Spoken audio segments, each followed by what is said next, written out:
ಎಲ್ಲರಿಗೂ ನಮಸ್ಕಾರ. ಶುಭಮಸ್ತು ಲೋಕಕ್ಕೆ ಸ್ವಾಗತ. ಪ್ರತಿಯೊಬ್ಬ ಪೋಷಕರು ಮಕ್ಕಳಿಗೆ ಹಿಂದೂ ಧರ್ಮದ ಕೆಲವು ಪ್ರಮುಖ ಮಂತ್ರಗಳನ್ನು ಕಲಿಸಲೇಬೇಕು. ಏಕೆಂದರೆ ಈ ಮಂತ್ರಗಳು ಸಾಕಷ್ಟು ಸಂದರ್ಭಗಳಲ್ಲಿ ಮಕ್ಕಳಿಗೆ ಉಪಯುಕ್ತ ಮಾಹಿತಿಯನ್ನು ನೀಡ್ತವೆ.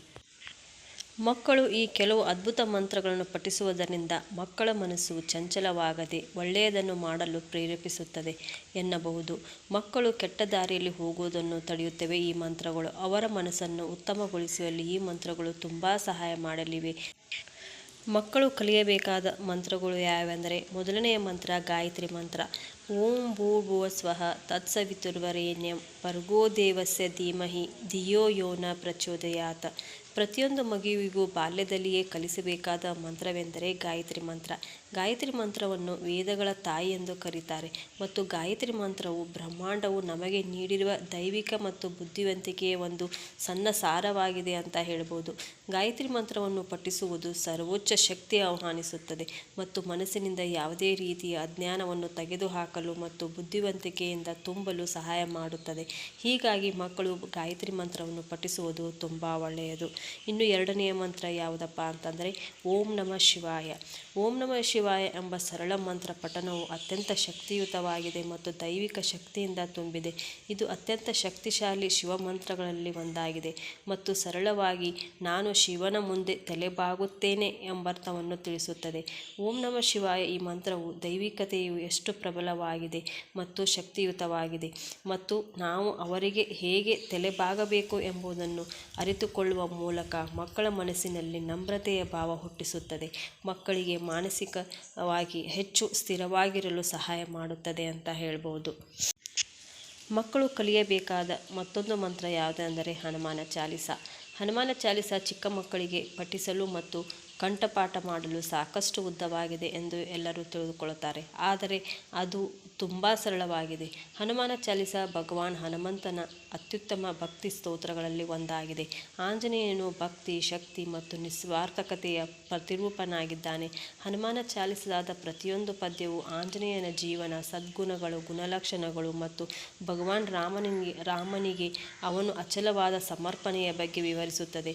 ಹನುಮಾನ ಚಾಲಿಸವನ್ನು ಮಕ್ಕಳಿಗೆ ಕಲಿಸುವುದರಿಂದ ಅವರಲ್ಲಿ ಧೈರ್ಯ, ರಕ್ಷಣೆ, ನಮ್ರತೆ ಮತ್ತು ಭಕ್ತಿಯ ಭಾವನೆ ಮೂಡುತ್ತದೆ. ಹೀಗಾಗಿ ಮಕ್ಕಳಿಗೆ ಹನುಮಾನ ಚಾಲಿಸವನ್ನು ಕಲಿಸಲೇಬೇಕು. ಬಾಲ್ಯದಿಂದಲೇ ಮತ್ತೊಂದು ಕಲಿಯಬೇಕಾದ ಮಂತ್ರ ಎಂದರೆ ಗುರುಮಂತ್ರ. ಗುರು ಬ್ರಹ್ಮ ಗುರುರ್ವಿಷ್ಣು ಗುರುದೇವೋ ಮಹೇಶ್ವರ ಗುರು ಸಾಕ್ಷಾತ್ ಪರಬ್ರಹ್ಮ ತಸ್ಮೈ ಶ್ರೀ ಗುರುವೇ ನಮಃ. ದೇವರಿಗಿಂತ ಯಾರೂ ಮೇಲಲ್ಲ ಎಂದು ಮಕ್ಕಳಿಗೆ ಯಾವಾಗಲೂ ಕಲಿಸುತ್ತೇವೆ, ಆದರೆ ಶಾಸ್ತ್ರಗಳು ಸ್ವತಃ ಗುರುವನ್ನು ದೇವರಿಗಿಂತ ಉನ್ನತರು ಎಂದು ಹೇಳುತ್ತಾರೆ. ಗುರುಮಂತ್ರವು ಶಿಕ್ಷಕರು, ಪ್ರಾಧ್ಯಾಪಕರು ಮತ್ತು ಜೀವನದಲ್ಲಿ ಭೇಟಿಯಾದ ಹಿರಿಯರಿಗೆ ಸಮರ್ಪಿಸಲಾಗಿದೆ. ಅವರು ನಮಗೆ ಸರಿ ಮತ್ತು ಕೆಟ್ಟ ತಪ್ಪುಗಳ ಬಗ್ಗೆ ಕಲಿಸುತ್ತಾರೆ ಮತ್ತು ಮಕ್ಕಳಿಗೆ ಸರಿಯಾದ ಮಾರ್ಗವನ್ನು ತೋರಿಸುತ್ತಾರೆ. ಈ ಮಂತ್ರವು ಬ್ರಹ್ಮ, ವಿಷ್ಣು ಮತ್ತು ಮಹೇಶ್ವರನಂತೆಯೇ ದೈವಿಕ ಎಂದು ಗುರುತಿಸುತ್ತಾರೆ. ಗುರು ವಿದ್ಯಾರ್ಥಿಗಳನ್ನು ಕತ್ತಲೆಯಿಂದ ಬೆಳಕಿನೆಡೆಗೆ ಮಾರ್ಗದರ್ಶನ ನೀಡುವ ಗುರು ಆಗಿರುತ್ತಾನೆ. ಮಕ್ಕಳು ಕಲಿಯಬಹುದಾದ ಇನ್ನೊಂದು ಅದ್ಭುತವಾದ ಮಂತ್ರವೇ ಯಾವುದೆಂದರೆ ಮಹಾಮೃತ್ಯುಂಜಯ ಮಂತ್ರ. ಓಂ ತ್ರ್ಯಂಬಕಂ ಯಜಾಮಹೇ ಸುಗಂಧಿಂ ಪುಷ್ಟಿವರ್ಧನಂ ಉರ್ವಾರುಕಮೇವ ಬಂಧನಾತ್ ಮೃತ್ಯೋರ್ಮಕ್ಷೀರಮಾಮೃತಾತ್. ಅತ್ಯಂತ ಶಕ್ತಿಯುತವಾದ ಶಿವಮಂತ್ರಗಳಲ್ಲಿ ಒಂದಾದ ಈ ಮಂತ್ರವನ್ನು ಜನರಲ್ಲಿ ಸಾವಿನ ಭಯವನ್ನು ಜಯಿಸಲು ಸಮರ್ಥವಾಗಿದೆ ಅಂತ ಹೇಳಬಹುದು. ಈ ಮಂತ್ರವನ್ನು ವಿದ್ಯಾರ್ಥಿಗಳಿಗೆ ಮತ್ತು ಮಕ್ಕಳಿಗೆ ಕಲಿಸಬೇಕು. ಮಕ್ಕಳಿಗೆ ಮಹಾಮೃತ್ಯುಂಜಯ ಮಂತ್ರ ಪಠಣ ಮಾಡಿಸುವುದರಿಂದ ಅವರಲ್ಲಿ ಮರಣ ಭಯವಾಗಲಿ ಸಾವಿನ ಭಯವಾಗಲಿ ಹುಟ್ಟುವುದಿಲ್ಲ. ಇನ್ನೊಂದು ಮುಖ್ಯವಾದ ಮಂತ್ರವೆಂದರೆ ಸರಸ್ವತಿ ಮಂತ್ರ. ಸರಸ್ವತಿ ಮಂತ್ರ ಮಕ್ಕಳಿಗೆ ಕಲಿಯಲೇಬೇಕು. ಪ್ರತಿಯೊಬ್ಬ ವಿದ್ಯಾರ್ಥಿಯು ಈ ಸರಸ್ವತಿ ಮಂತ್ರವನ್ನು ಕಲಿಯಲೇಬೇಕು.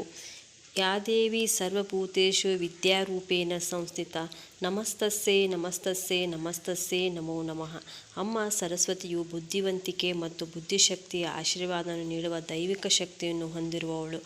ಅವಳು ಅಜ್ಞಾನ, ಸೃಜನಶೀಲತೆ ಮತ್ತು ಬುದ್ಧಿವಂತಿಕೆಯನ್ನು ನೀಡುವವಳು ಮತ್ತು ಅಮ್ಮನನ್ನು ಆರಾಧಿಸುವ ಮೂಲಕ ಮಕ್ಕಳು ಹೆಚ್ಚು ಜ್ಞಾನವನ್ನು ಪಡೆಯುತ್ತಾರೆ. ಹೀಗಾಗಿ ಇವೆಲ್ಲ ಮಂತ್ರಗಳನ್ನು ಮಕ್ಕಳು ಕಲಿಯುವುದರಿಂದ ಅವರ ಜೀವನದಲ್ಲಿ ಯಾವುದೇ ಕೆಟ್ಟ ಅಭ್ಯಾಸಗಳನ್ನು ಕಲಿಯುವುದಿಲ್ಲ ಅಂತ ಹೇಳಬಹುದು. ಪ್ರತಿಯೊಬ್ಬ ಮಕ್ಕಳು ಉತ್ತಮ ಪ್ರಜೆಯಾಗಲಿ ಅಂತ ಆಶಿಸುತ್ತಾ ಈ ವಿಡಿಯೋನ ಇಷ್ಟಕ್ಕೆ ಮುಗಿಸೋಣ. ಮತ್ತೆ ಮುಂದಿನ ವಿಡಿಯೋದಲ್ಲಿ ಸಿಗೋಣ. ಎಲ್ಲರಿಗೂ ನಮಸ್ಕಾರ.